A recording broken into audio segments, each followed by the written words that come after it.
Good afternoon, guys. Today's subject: off-season body fat. Friend or enemy? When bulking starts destroying your progress and your gains.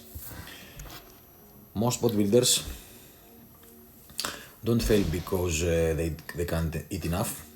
They fail because they stay fat too long, and they call this growth. If you think getting bigger always means getting better, you already lost the game. So I'm going to show you exactly when body fat helps you grow and the exact point where it starts sabotaging everything, your performance, your hormones, and your physique. I don't want to have a motivational talk. This is real physiology. This is biology. This is what actually happens inside your body when you push a bulk too far, and how to control it like a professional, not like a random gym guy who heard eat big to get big. So first, section 1. Let's get something straight. Body fat is not the enemy. You actually need a certain level of body fat to grow optimally. When you're too lean, your body is in a defensive state. Leptin is low, thyroid output is down, energy is unstable, training performance drops. You're not in a growth phase, you are in survival mode. That's why when you come out of prep and start eating more, strength explodes, pumps come back, and everything feels anabolic again. So yes, being too lean kills gains. But here's where people get it completely wrong. They take that fact, they take that truth, and push it to stupidity, to the other end. Section 2. Some people think, if some body fat helps, more body fat must help even more. More is better, right? No, that's where your entire physiology flips against you. You know I'm very big on physiology, I'm talking about this all the time. There is a threshold, and once you cross it, you're no longer building muscle efficiently. You're just getting fatter and fatter and fatter, while convincing yourself you're in a growth phase. Section 3. The turning point. Here's what actually happens, what actually starts happening inside your body when you push body fat too high. First, insulin sensitivity drops. Your muscles stop responding efficiently to carbohydrates. GLUT4 activity goes down. Instead of nutrients going into muscle cells, they start getting redirected into fat storage. That's the moment your bulk starts failing. Second, inflammation rises. Cytokines increase, recovery gets worse, and even though you're eating more, your body feels worse. Third, estrogen starts climbing, especially if you are enhanced. More aromatization means more water retention, more mood instability, worse libido, and a softer look, of course. Fourth, nutrient partitioning flips. Instead of building muscle, you store more fat per calorie. Same food, worse outcome. And finally, your metabolism becomes inefficient. You move less without realizing it. You burn less. You store more. You're eating more, but progressing less. That's not bulking. That's metabolic decline. Section 4. Let's talk some reality. How do you know you've gone too far?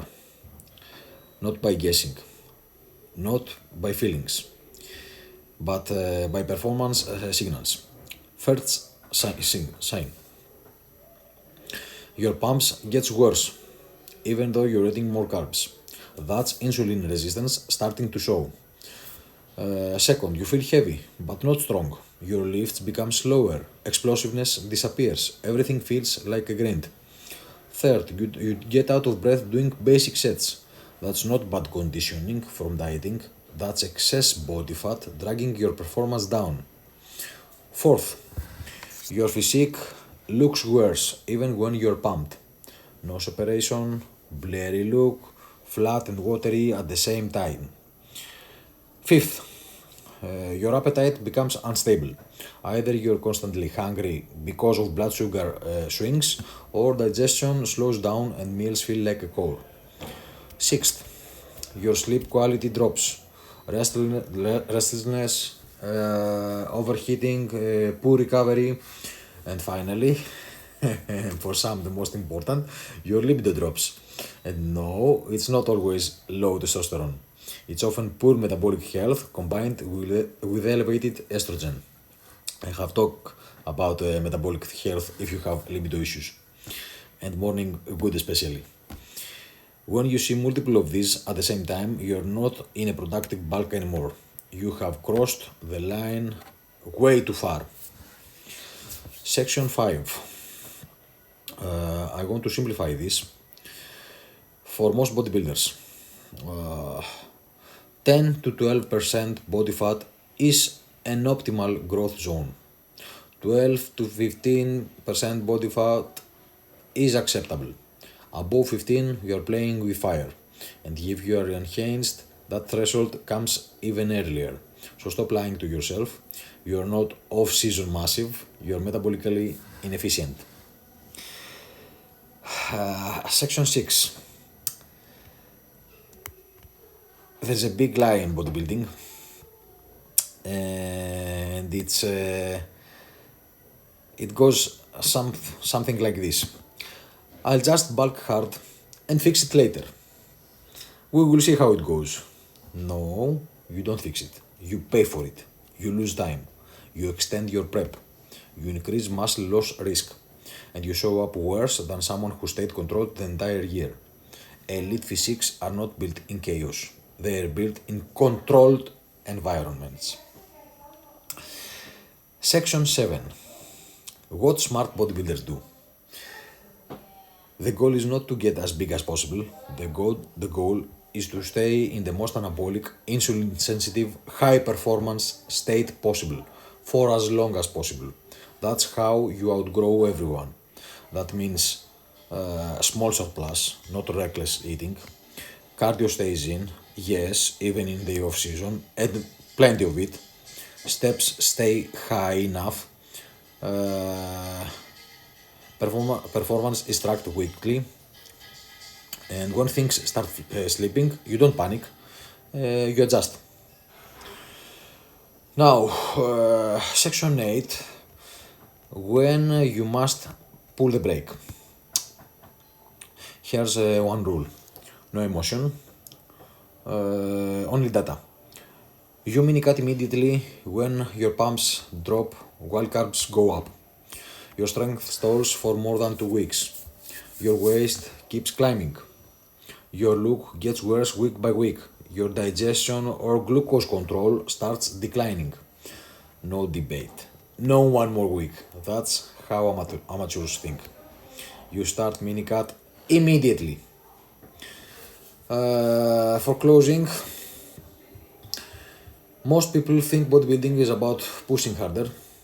It is not. It's about knowing exactly when to stop pushing in the wrong direction. Control your body fat and you control your progress.